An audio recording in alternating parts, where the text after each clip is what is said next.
Welcome, everybody. Come join us. I'm Michelle Butler.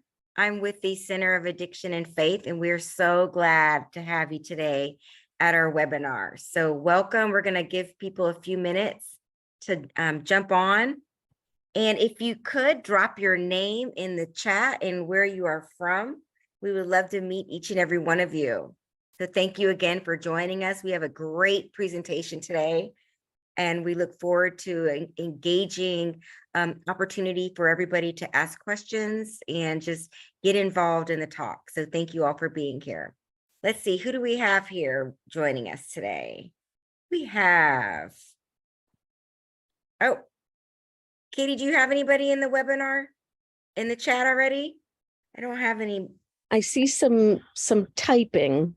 Okay, yeah, we'll give everybody a minute to hop on here and then we will get started. But a lot of folks filing into the room, even if they're not typing yet. Well, again, my name is Michelle Butler. I'm here with Katie. She's listed as Ed T. She's our behind the scenes and in front of the scenes and in all of the scenes helper today. And we have Timothy King. He's also one of our board members today, and he will introduce our guest, Andy Partington, author and founder of Novo Community. So we're very excited for all of you to be here today. So let us know where you're from. Drop in your name and where you are zooming in from today. Oh, it looks like the chat is disabled. So oh, is that what it is? I think so. And Okay, here I I was about thought to everyone was say. just shy. I did too. We'll fix that. Yeah, we'll fix that. But in the meantime, I'm going to tell you a little bit about Center of Addiction and Faith. We are a recovery faith movement. The reason why I say movement is because we are joining forces with faith-based communities around the country, hopefully the world, to bring on board faith leaders to help us fight the addiction crisis in America and beyond. As you know, many times the church is slow to join some of the problems of our social issues. And so we are a group of clergy, lay leaders, people in recovery, the whole spectrum coming together to form this movement to engage faith leaders into how to address the addiction within their congregations. And we offer a breadth of information on our website. We are here as a resource for all those who are interested in learning more about us and also how to get involved.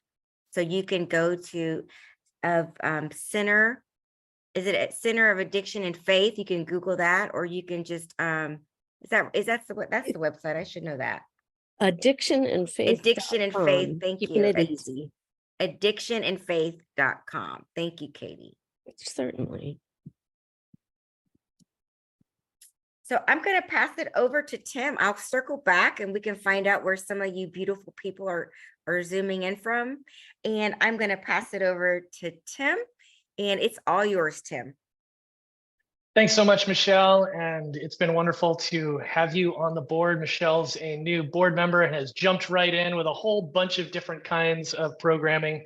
As she said, this organization is coming together because of the passion of a lot of different people who each see a different role to play in continuing to awaken faith communities to address this pressing public health crisis of our time. And we're excited to have Andy Partington here today. And he is the author of this new book, Hope in Addiction, just out from Moody Publishers. And we're going to dive into that a little bit today. But Andy is also, he's served as the director of training at the London School of Theology and has served in local church leadership in the UK and Bolivia and now in Nicaragua. And has served as the CEO of Yeldon Manor, an addiction treatment center in the southeast of England. And his doctoral dissertation, published as Church and State, explored the role of the Church of England bishops in the House of Lords. So a whole different area of faith and politics than we have here in the United States. but he is also married to Mickey and is the proud father of Daniel, Jeremiah, Phoebe, JJ, and Maya. And we are excited to have him here today to share with us more about his work. And Andy, great to have you. It's good to be here, Tim. Thank you all for your time and the invitation. And would love to just start off to better understand for you. You have a long background in ministry. How did you come to this place of focusing specifically on addiction? Yeah, it's an interesting one. It kind of goes full circle. So I guess the seeds, the really early seeds were from childhood. I grew up in rehab. I say I arrived at 3 years of age, and I didn't finish until I was 18. It was back in the 80s, and in the UK, the norm in a lot of the Christian residential settings was that families, I'm sure in the US too, families would move on site, and they would be a part of providing that sense of community to the men in that case on the rehab program. So that was childhood, and it was awesome. And I count it as just one of the real privileges of my life was to grow up in that setting. But graduating from high school, I had zero inclination that would be the sort of world I would move into. I think I just had this chip that said you don't do what your father did, which is strange because historically that's exactly what you did. But that was the chip I had. So I went off and I did a gap year. I studied theology and began this movement towards kind of pastoral ministry in a local church setting, and then international work and mission work. And really, as I was exploring those things while I was on the staff at London School of Theology, I took a call to become the pastor of an international church down in Bolivia. And it was really during that period of time where God reignited a sense of passion for those who were struggling with addiction.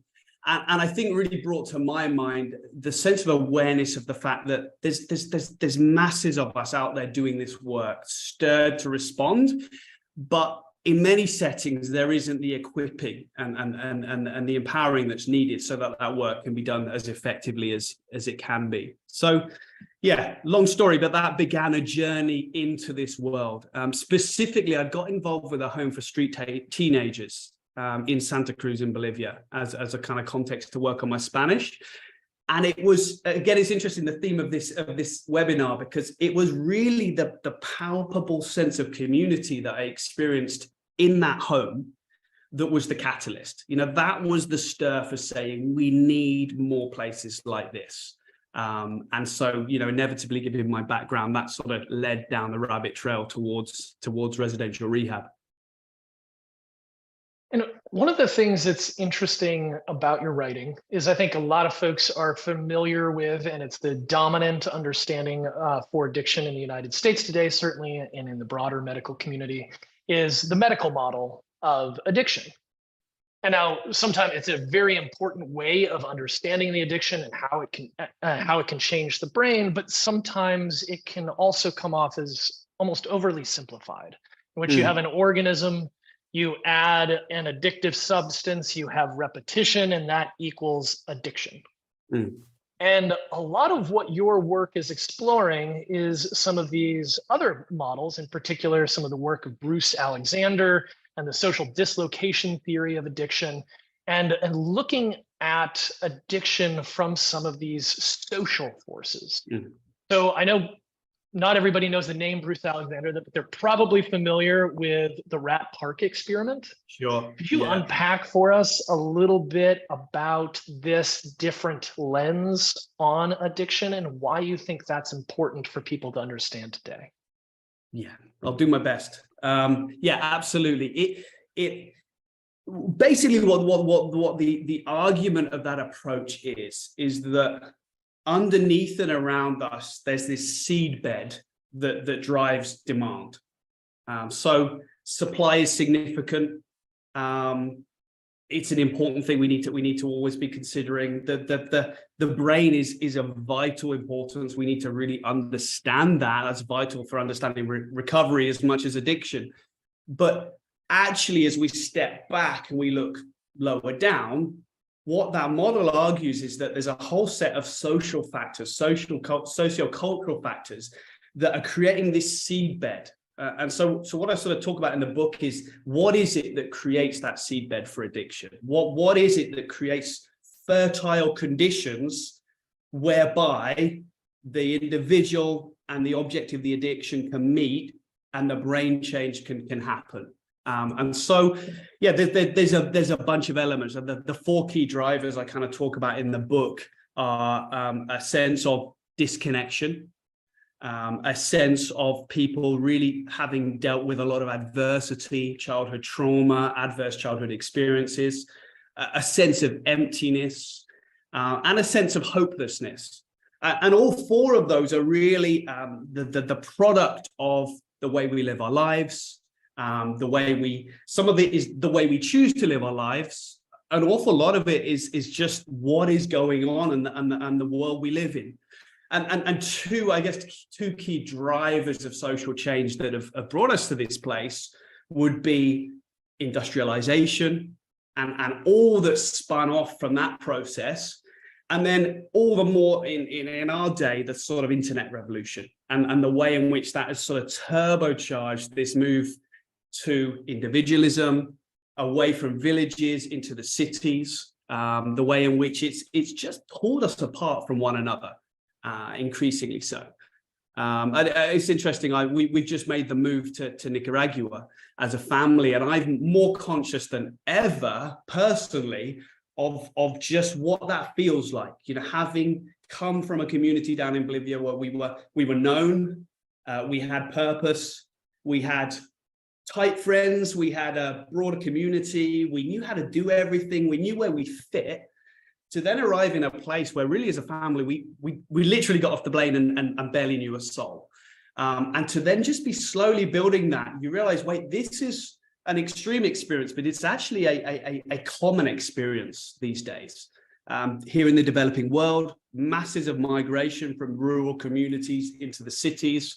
And of course, in the developed world, we've seen huge shifts because of literal physical mobility and now our virtual mobility that we're enjoying right now, but evidently creates issues for us. Yeah, and having just myself moved from New Hampshire to North Carolina, I can feel the way that turns up your life, and things that you've taken for granted just aren't there. And as you said, that creates a whole seed bed. Yeah. And what's, I think, really interesting and important in that analogy of the seed bed is that question of what gets planted. Because oftentimes we're focused on obvious things, like we don't want kids out there taking pills, especially now that the drug supply is so tainted and one pill can kill, right? That's an important message. But I just looked at the Monitoring the Future survey, which is our big survey that tracks youth and adolescent and teen substance use. And we have seen that right now, teens in the United States are at some of the lowest rates of drug use in decades. We've bounced up a little bit, but we're still not even at pre-pandemic levels of drug use. But mental health is terrible. And all of these other markers aren't doing better. And so when we look at young adults, right, once those kids are leaving home, then we're seeing spikes in other kinds of substance use, because that seed bed has been primed for people to experience that kind of addiction. Yeah, and so with that, and thinking about that seed bed, one of the things that I think is so important that you talk about in your book is how the old Scottish proverbs, they speak of my drinking, but never my thirst. Why is that framework important in understanding how substance use might be initiated, or why people end up with substance use disorders in the first place? Yeah, I think there's a set of answers, I think, to the question. I think for all of us, being understood is vital. And so, really what we're talking about here are community level issues. And with the individual story will have hallmarks of that communal story or that societal story, but it will also have its distinct, unique story. But I think as you look at the individual story, as you then look for these elements in the seedbed, we start to make sense. And just to touch on something, you're talking of mental health there, I think part of what we have to recognize as well is that we're not just talking about direct correlation. I feel lonely, so I pick up. There may very well be that, right? But it's that indirect thing. My parents are run ragged. They don't have time. I just experience a degree of neglect that I wouldn't have done otherwise, which creates a vulnerability. Or there's no safety net. And so we're anxious about finance. We don't know how to handle childcare. We take risks when it comes to childcare. There's a million examples we could talk about, but it's that indirect impact.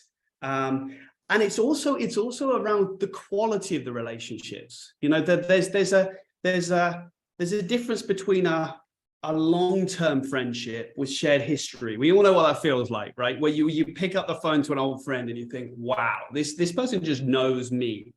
There's a difference between that and new relationships. There's a difference between a secure, tried and tested relationship and one that's fragile. And on we can go.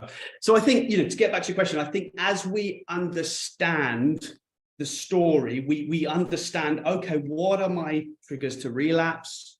What is my backstory? Why did this develop? And I think one of the keys we need to understand is the extent to which the search for community, tribe, belonging, and the purpose that comes with that, and the identity that comes with that, and the status that comes with that, that's a core component for many people of the kind of route into addiction and the foothills of the addiction experience. For so many, I think, as we talk to those who have found themselves immersed in addiction, there's a relational element to it in the very natural sense of, hey, I need a tribe, and these people accept me, and these people we share something really meaningful together.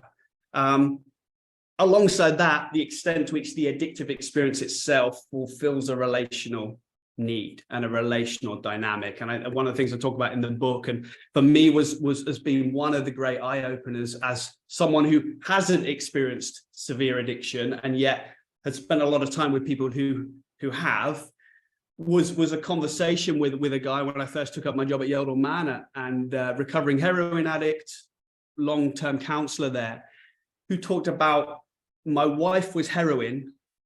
He's a guy from London, so he had a certain way of talking. He said, my wife was heroin, the girlfriend, crack was the girlfriend. Heroin was the wife, crack was the girlfriend. And the sense in which not just, hey, these fulfilled relational needs within me, but I can distinguish between the type of need that these two substances were meeting for me. One brought excitement, one brought thrill, the other was soothing, the other was consistency and safety. Yeah. And I think that is such a fascinating aspect of what we're seeing today, especially with opioids, right? Is that we have our endorphins and we have the external opioids, and those chemicals are surprisingly similar. And so that experience of taking the opioid feels a lot like love, a lot like bonding, a lot like connection. And the primary difference being one set of activities continues to open us up outside of ourselves, where the other requires just that constant repetition and more to achieve what we had, that experience that we had before. And so with this, a lot of what we're talking about is important for addiction in particular, but it seems to be the fundamentals of building a faith community, of building a healthy and vibrant church life. So that we are talking about some of the broader dynamics that we're concerned about with society in general. And you talked a little bit about an author finding, I think it was Finding God at 3 miles an hour. And some of the ways that these broader societal forces are unhealthy for us in general. Can you speak to some of the ways that you see the church being that alternative community that allows us to see some of the ways we've been wrapped up in these pushes in our society? Yeah. Of course, you have this tendency, once you start looking out for one particular vehicle on the road, you see them everywhere. And so there's that tendency that one has to view everything through this lens. But I think in this case, it's absolutely valid. And there's something about the experience of addiction that is the common experience in sharp relief. And therefore there's an awful lot for us to learn. So as we look at the church, and as we ask the question, okay, what does it take for this church or any community to be an addiction preventing and a recovery kind of affirming community? For me, it's super helpful to say, okay, let's focus on these 4 elements. Let's talk about hope. Let's talk about a sense of a future. Let's talk about this sense of dissatisfaction and emptiness that we experience. Let's talk about adversity, and let's talk about community and relationship, which again, I think is possibly the underpinning for all of those things. And again, there's a multitude of other things we could bring into play, but how does a church and how do we become the kind of communities that are a legit alternative to this, that operate differently, such that those who are in churches, those who grow in churches, and those who entered the church later on say, hey, this is really significantly different to the experience I have outside? My answer would be, I think we often do a huge amount better than we think we do. The alternatives, again, our move here to Nicaragua, we were just talking a couple of days ago, my wife and I, and saying, wow, what would it have been like just to turn up and there not be a church community to plug into? Where would we have found anything close to what we found here? And I would say that's in the context of a church community that in many ways was quite slow to welcome. It's an international church, very transitory, lots of people come and go. And so there's a wariness, I think, that people have of reaching out. But what we found was welcome. We found opportunities to build relationship. We found people who, despite quite strong diversity in political views, in personal priorities, in life experience, are willing to kind of embrace the difference and are interested in the difference. So I think, at a very general level, there's actually a lot to celebrate. As we push deeper into this, we need to recognize the time that's required for recovery, for relationships to develop. I think we need to, as church people, think differently about transition and move and the extent to which we spread ourselves thin relationally. We need to, again, stepping further back, as you look at the kind of way we do life together, where do I think we've got the weakness? I think it's around superficiality. I think you in your book talk about anemic spirituality, and that sense in which what those of us who aren't dealing with addiction need out of a community is often different to those who are.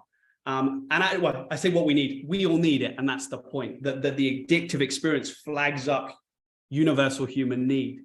But I think the superficiality around how we do our faith, how we push into it, how often we meet, how we connect, and what does that mean? Because again, the tendency can be towards, let's have a superficial connection, let's have nice food, let's have enjoyable music, none of that's a problem. But actually, if the focus, you compare that to life in a 12-step group, where the focus is much more on the doing and is much more on the actual relationship itself, I think you see an interesting and a helpful comparison. So yeah, superficiality in our relationships with one another, and actually in the way we do our spiritual life.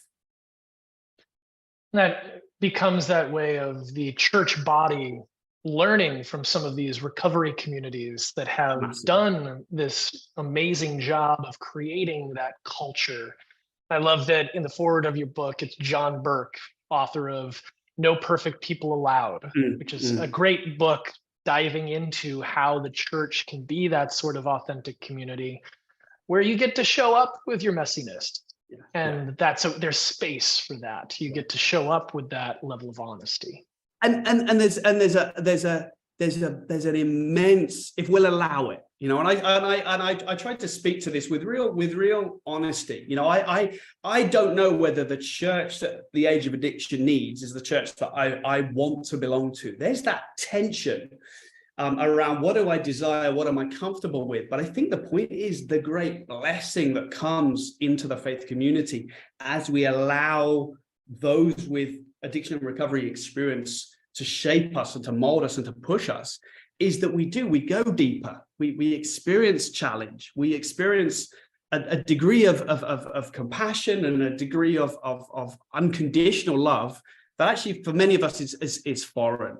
And I guess I count it part of the privilege of growing up in the rehab setting and of having worked in the rehab setting is a bunch of people who just relate to me differently because they're coming out of that world. And so you specifically have a call in your book. It's a chapter title, Rat Park Church. What would you say are some of the characteristics of Rat Park Church? Yeah, and you know what, and if you don't mind, I think a lot of people here know the Rat Park story, but if you want to give a brief overview of that Rat Park study that has helped set the table for a lot of this understanding, lay it out for us. Yeah. The Rat Park stuff is hugely significant. I keep wondering, wait a second, where's the hole and where's the gap? But I think there's just so much useful in it. So basically, we used to do studies on rats to determine how they would respond to abundant supply of drugs of all kinds by sticking them in their own cage called a Skinner box and giving them free access to substances. And they would just consume until they killed themselves. So that shaped our understanding how these things worked. Bruce Alexander and his team up in Canada, they, looking at the human experience, really said to themselves, okay, wait a second, this doesn't really line up with what we see in human life, because humans try and use addictive substances and do so without becoming addicted. And we have this capacity to kind of, not everyone who has access uses to that extreme degree. So Rat Park was this creation of this enclosure with a whole bunch of rats all together, I think is the key point. They were together, they were given kind of things to kind of occupy themselves. It was this kind of psychosocial paradise for rats that was created. And what they saw in that setting was that the way the rats related to the presence of the addictive substance was completely different. So the rats had to leave that enclosure, go up a little tunnel, and there was this free, abundant supply of substances. And what they found was the level of rat addiction plummeted in that setting. And they tried all sorts of things. They tried to get them physically addicted beforehand and then put them in, and et cetera, et cetera. So that's the concept, between this idea of Rat Park Church.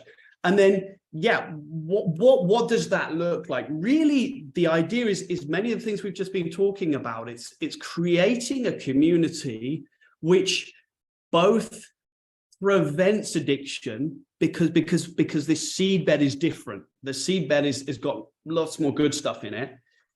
And then actually, as people come into the church, creating the kind of place that is a source of rich fellowship. You know, where you find your 3 and you find your 12 and you find your 72, where there's depth. And again, to come back to the challenge, I think the challenge for the church more broadly is, do we want that? Do we want that depth? And actually, as church leaders, how do we lead our churches, our people, along a journey that says, yes, we all need this. We need to go deeper. We need one another, and we need God at a much more profound level than often we think we do. And let's learn together. And I sort of straddle this kind of cross section, or this boundary marker. I'm in churches, I'm part of churches, and I don't know how we get from A to B. I don't think the big stick is the answer. I also think we're desperately missing out because we've not reached the point of desperation. We've not learned how to deal with confidentiality. We cross over in a whole cross section of situations, and so therefore, what you can achieve in a 12-step meeting is very different to what you can achieve in a local church setting. Totally different. But there's something here, and there's something I think we're all hungering for. There's something that actually we're all desiring here. And one of the other analogies that you pull out is your superhero. In particular, you've got Batman and Spider-Man. And one of the things that I want you to unpack that for us in a second, but I think it's an interesting tension because we can look at things like the church from a sociological standpoint. And we can break down different factors that are effective at being protective against the development of a substance use disorder. We can say, hey, here's these there's relational capital that matters. And we can study it very analytically, which is important. And that scientific part is huge. And then there's also, as people of faith, we believe that something is happening in these communities that is more than just the sum of its parts. That is something above and beyond simply rationalistic explanations about relational capital. Massively. And you tease out a little bit of that, of how to understand, here's some of the basic functions you might need for long-term recovery, and what is that hope for something more that is driven by our faith and holding that together? Absolutely. Yeah. When I worked at Yale at the rehab in the UK there, we would encourage the guys, whether they had a faith or not, we would say to them, look, if you want to build relationship, you want to know people, you want to feel a part of something, go to church. But clearly that's not the whole and the sum of it. Again, it's an indicator of what a unique resource the church is to society at large, and other faith communities are. But yeah, the Batman and Spider-Man thing is I'm always banging on about this. It's hard to get me off it. But Batman and Spider-Man both achieve these incredible things. Actually, I'm going to bring in D'Artagnan as well. I don't know, D'Artagnan and the Three Musketeers, one for all and all for one. He's another hero who achieves these great things. And in his setting, one for all for one, it's the sense of community. No one can do it for you, but you can't do it alone. I can't, but we can. So there's D'Artagnan. In terms of Batman and Spider-Man, Batman does what Batman does because he's got the tools for the job. He's got the relationships. He knows how to do relapse prevention planning. He's made sense of his story. He's got a job to go to, et cetera, et cetera. So Batman does what Batman does because he's equipped for the task at hand. Spider-Man does what Spider-Man does for a whole different set of reasons. Peter Parker in the lab gets bitten by the toxic spider, the atomic spider, whatever it is. Not really a superhero guy. That's the irony of this. I'm no Marvel guy. But anyway, he gets bitten by the spider. And what happens as a result of that, we know, is this inner change happens to Spider-Man. This deep inside out transformation. So really using that illustration, what I'm trying to communicate is the extent to which, as the church, as the people of God, as people of faith, we have this offering which people are crying out for. We have this direction. We can point to this source of so much of what we need. And I try to do that really in a sort of Trinitarian sense, because I think sometimes we can narrow this down unnecessarily, we can oversimplify it. But I think as we think about, obviously, discipleship period, but particularly we think about it in this context, relationship with Father, Son, and Holy Spirit, and the dynamic of that as a real and active thing in your life is tremendously powerful. Obviously, a multitude of different levels. But yeah, I don't know if that answers the question, Tim. No, I think it's so important to have those analogies around talking about, here's these practical tools that are evidence-based, that we know work and are important. And we have faith and hope in these amazing sudden transformations and internal changes that can shift our life. And even those are common enough that there is a whole field of study about quantum change. That these sorts of things do happen, and we can be excited for them while not neglecting or denigrating the very practical work of the Batman. Yeah, and I think one of the dangers with the Spider-Man kind of analogy is it comes across as sudden. And of course, yeah, it's wonderful when you hear these stories of radical sudden change. But again, that transformation can be a very slow process as well, right? And so it's that inner change, which I think is the sort of X factor for many people as they look at their recovery, but it's not always a sudden thing. Yeah. And that's where I'd love to turn to some of the practicalities of your work and ministry. So you've been in Bolivia, you're now in Nicaragua. Tell us about what this work looks like, and especially how it's unique for you coming from the UK and now working in a different culture, in a different kind of economic state. What does that look like? Yeah, so I guess the last bit first, it is different. The economics are different. The life experience of people is different. Again, talking about community, Latin culture tends to have a stronger sense of community, although once you're out, you're out. And if you're not in, you're not in. And so again, as we're seeing migration from the rural areas to the cities, we're seeing lots of disruption in people's relational worlds. But what you see is the same issues, the substance changes, the particulars of what's going on around the addiction change. But actually, as we work with people in Bolivia and as we're beginning to do so elsewhere, you're coming back to these same key building blocks and these same set of needs. So yeah, Novo Communities was established back in 2015, more or less. I was working as the director of Yeldor Manor, first-class drug rehab back in the UK. And having sort of buried the idea of working in addiction in Bolivia, very much to our surprise, felt that stirred up again. So we really left. I spent 5 years at Yeldor, and then we went down to Bolivia with a sort of a two-level vision. First level was to create a transformational community in that context, to bring resources and understanding and an approach, and really to kind of do a road test. So we talked about it as the pilot project. Then with the second phase being to move into the season that now we're entering, which is focused on empowering local partners in developing nations to launch sustainable and effective recovery communities.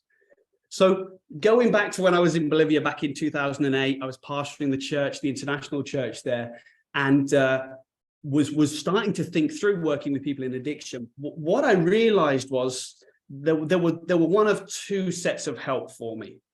Either we kind of started from scratch, or we joined another organization and sort of worked our way in through their systems, or we did some training.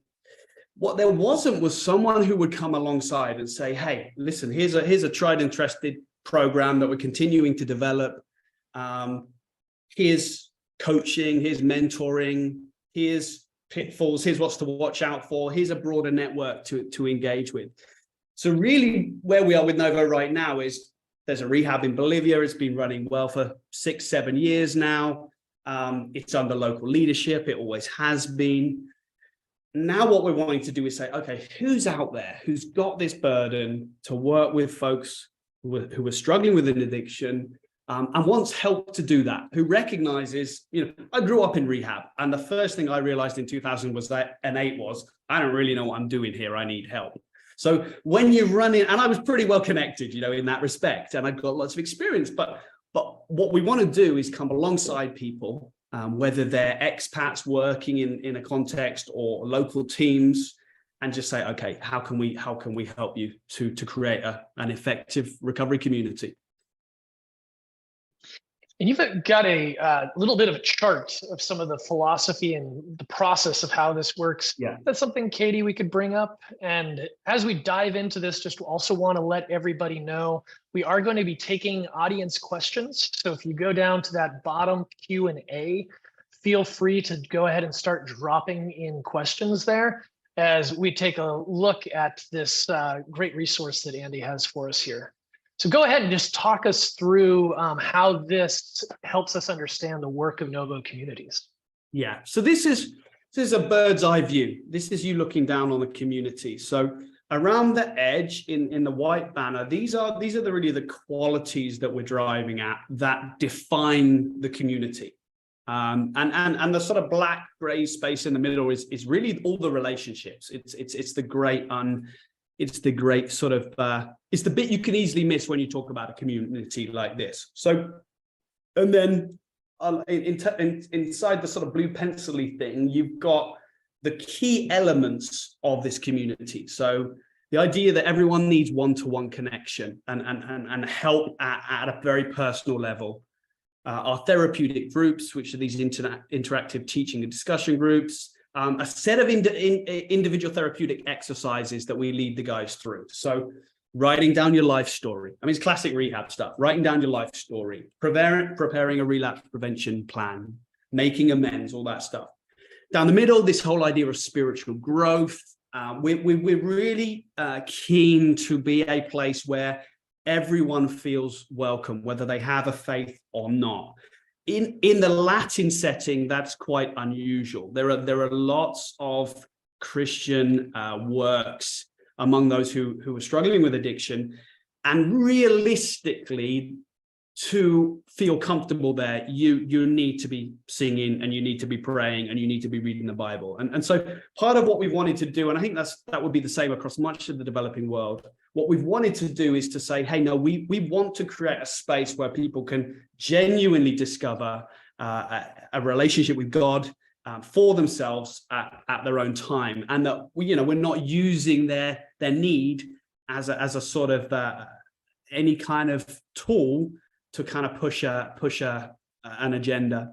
So then health and recreation, trips and visits, which is this whole idea that as you go through a recovery process, you need those staging posts of going out and road testing your recovery.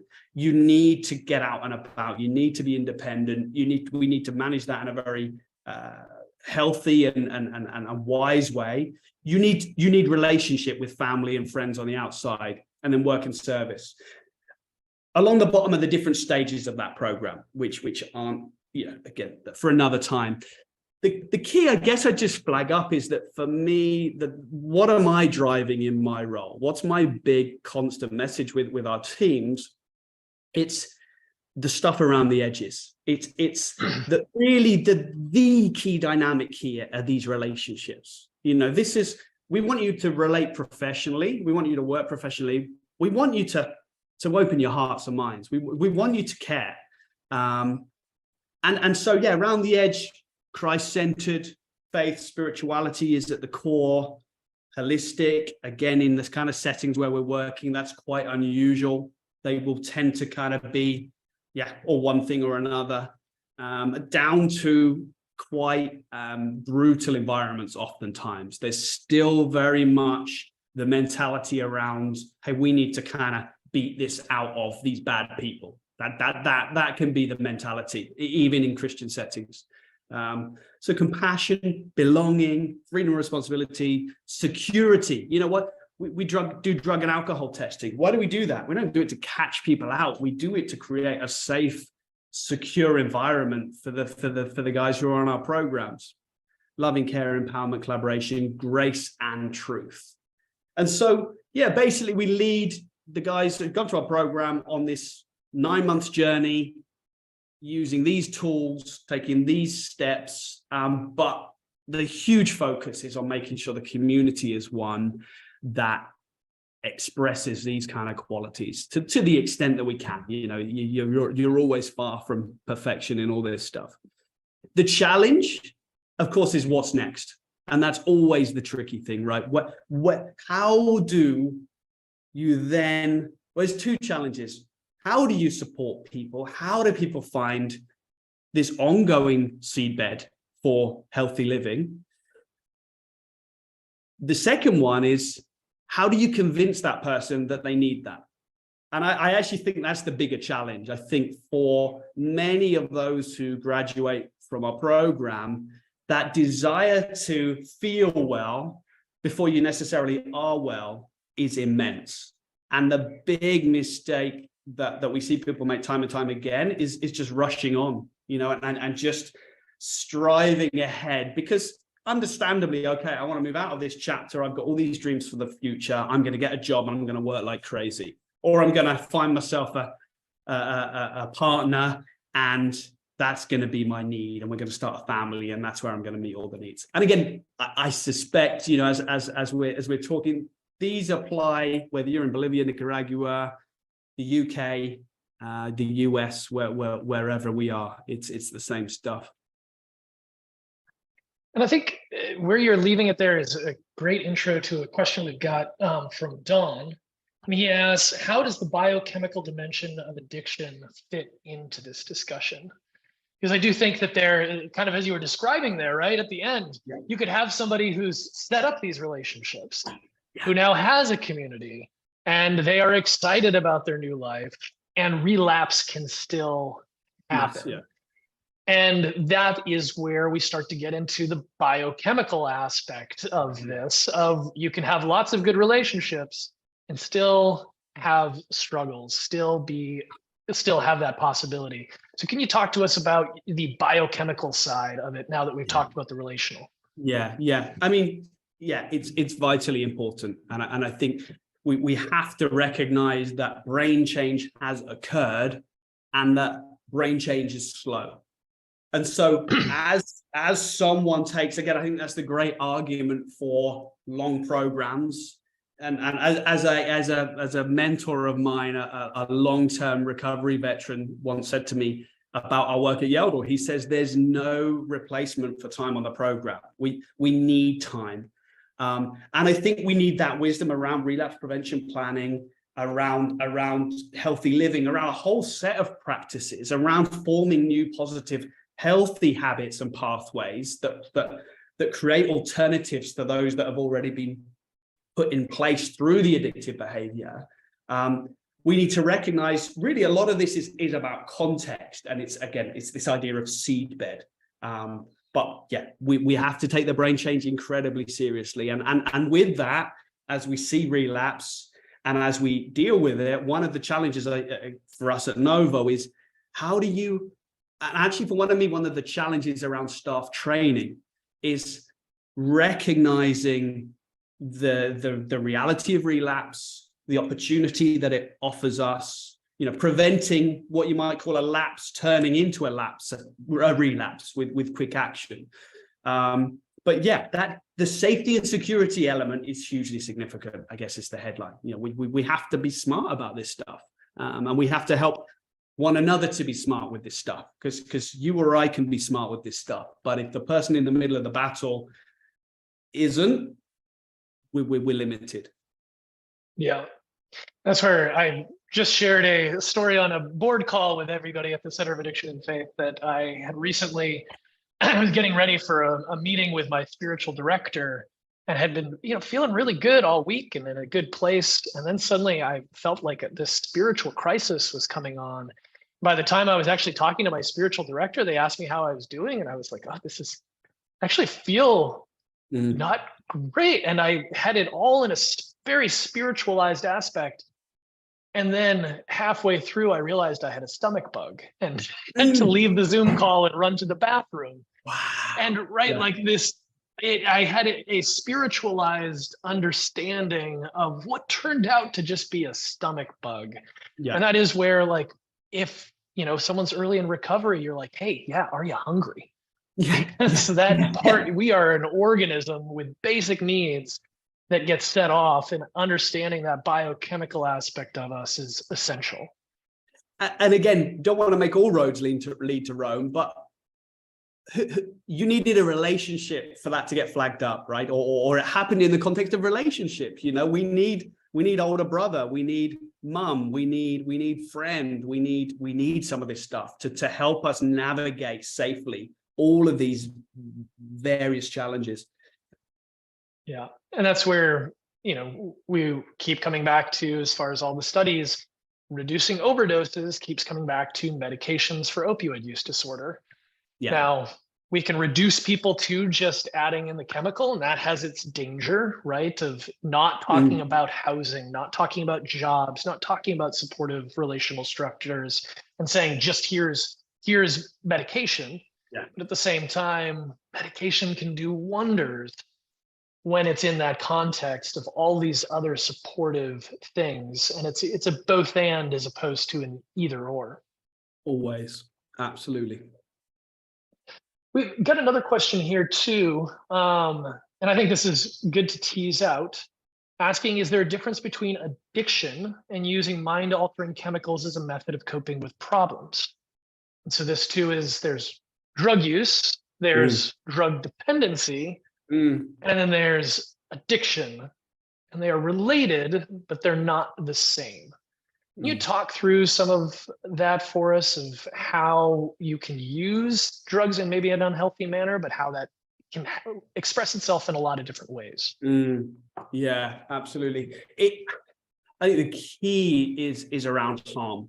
When you're trying to assess where on some kind of continuum am I think harm is the key, and where a substance or a behavior is healthy and productive, it's a different question completely from, hey, this has got the potential for creating great harm. Yeah, beyond that, it's a super subjective thing, right? I think the reality is that this idea of substance use disorder, we can diagnose it and we can say, okay, here we are. But even within that, there's this very subjective sense of, okay, what one person perceives to be, hey, this is just a healthy coping mechanism. I just, a bottle of wine really helps me to get to sleep, and then I have a better day the next morning. At what point that shift from being what you might describe as perhaps an unhealthy behavior into a full-blown substance use disorder, that's a somewhat subjective, and also something a professional can help to really put a firm finger on. And that is always that you don't worry so much if you hear about a couple who splits a bottle of wine to enjoy an evening together. But where in that spectrum does it happen of suddenly they can't enjoy an evening together without a bottle of wine? Yeah. And then they're not enjoying the evening together and they're drinking wine. Absolutely. And those shifts often are happening internally before the people are aware of them. And it's all fine until someone loses a job or there's a bereavement exactly. Yeah. It's highly contextual.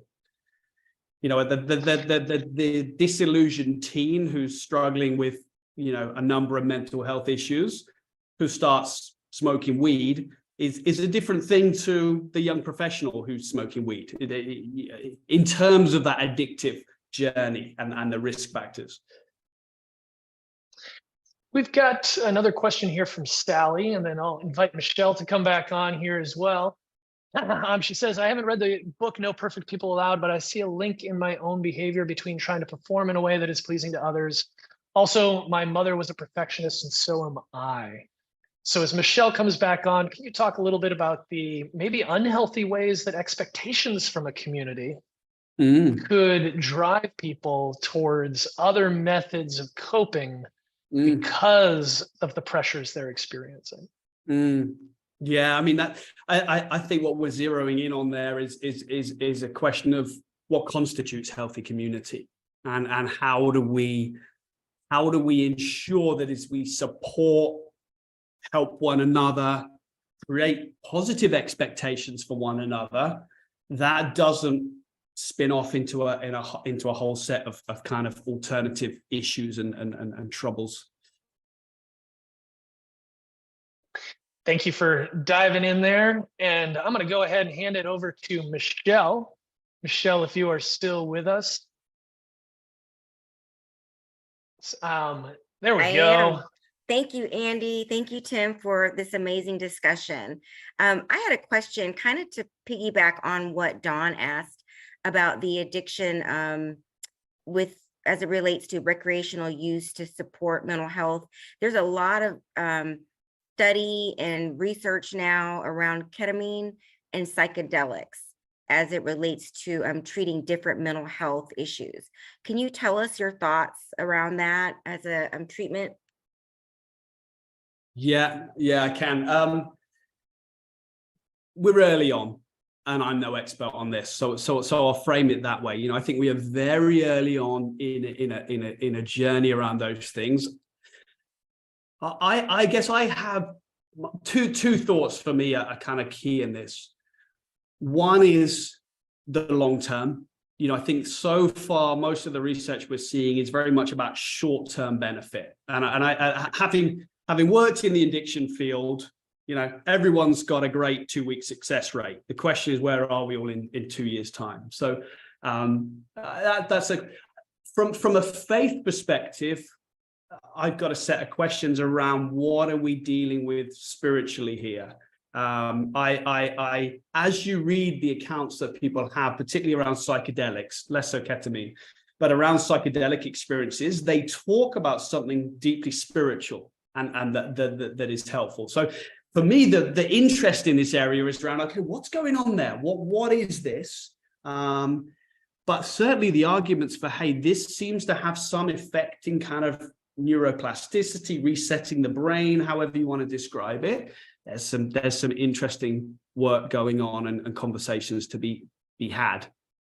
Yeah, that's a very, very superficial response, but there we go. No, thank you very much. But if And you're interested in more, I'll have a book coming out in about probably a year and a half that dives into exactly that question. Excellent. Oh, that's great news. Thanks, Tim. And I'm thinking of books. Andy, can you give us a little plug about your book as well? Yeah, it's a book that I wrote really to help the church in the broadest sense bring in this subject into their consciousness, take it from the margins, put it in the center, because it is at the center of our life together. Let's bring it in, let's understand it well, and let's start thinking about how do we respond. So my hope is it's a book that will help someone who's leading a church, help someone who's in recovery, it will help family members.